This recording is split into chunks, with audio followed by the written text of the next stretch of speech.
Hello students, welcome to grade 9th Quadrilaterals part 1. Today we are going to learn about the definitions related to quadrilaterals. Quadrilaterals, as the definition says, quadrilaterals. Quadri means 4, laterals means sides. So any four-sided figure which is closed is called a quadrilateral.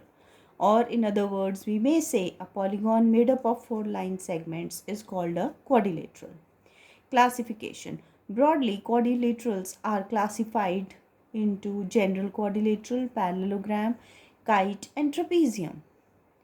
Further, parallelogram can be classified into parallelogram, square, rectangle and rhombus. A general quadrilateral is a simple quadrilateral which is made up of 4 line segments. Kite. A kite is a special type of quadrilateral in which adjacent sides are equal.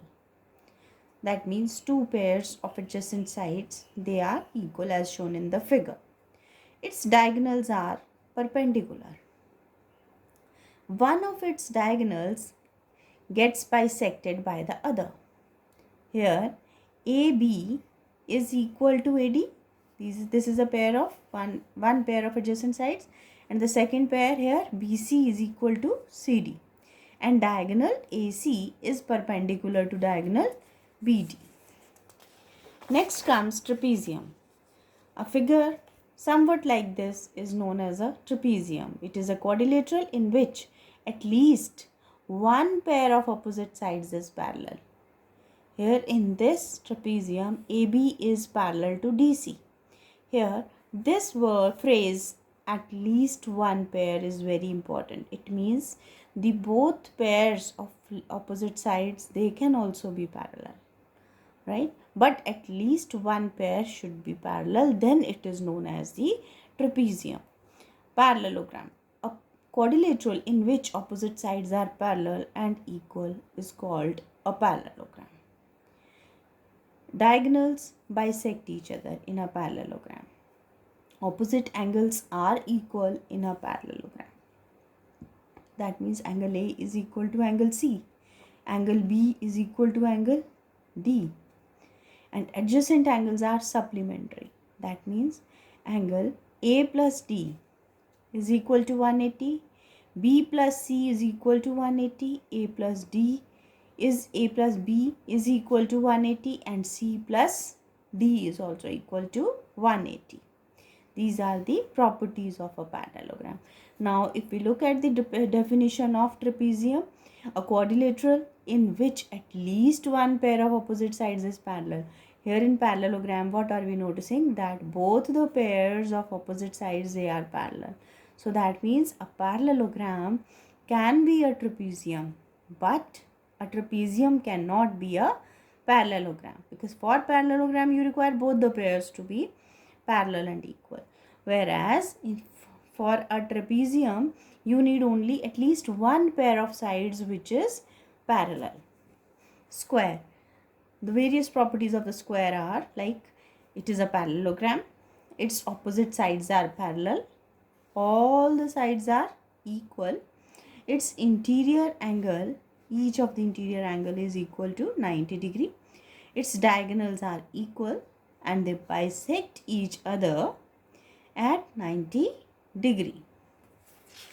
Next comes rhombus. A rhombus is a special type of quadrilateral, or you can say it is a parallelogram. Its all the sides are equal, diagonals are unequal, diagonals may be equal also, but they bisect each other at 90 degree.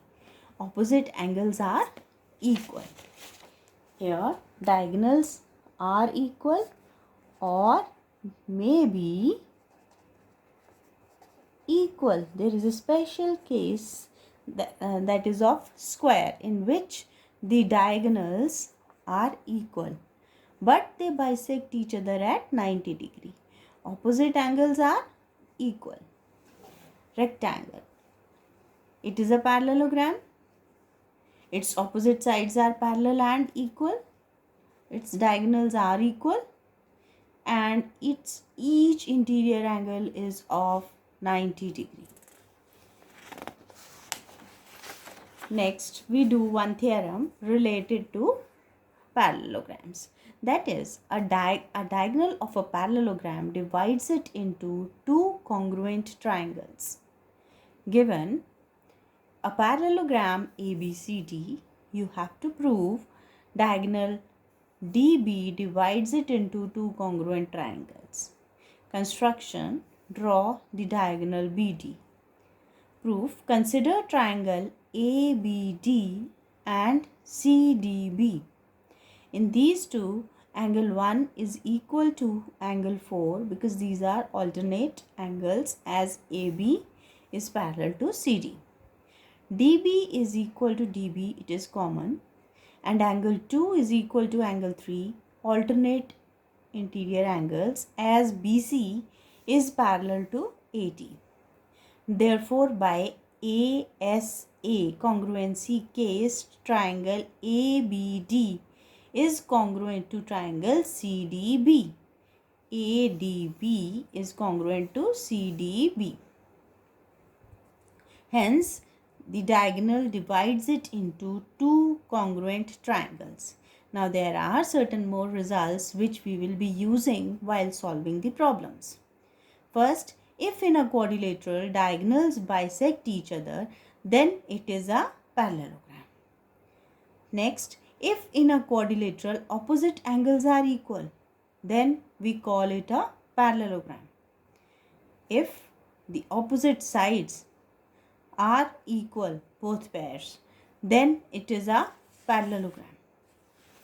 Next, in a quadrilateral, if the opposite sides are parallel, both the pairs, then it is a parallelogram.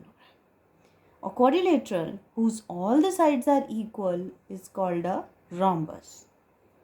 If in a quadrilateral one pair of sides is both parallel and equal, then it is a parallelogram. All these results are stated as theorems and they can be used while solving the problems. Thank you.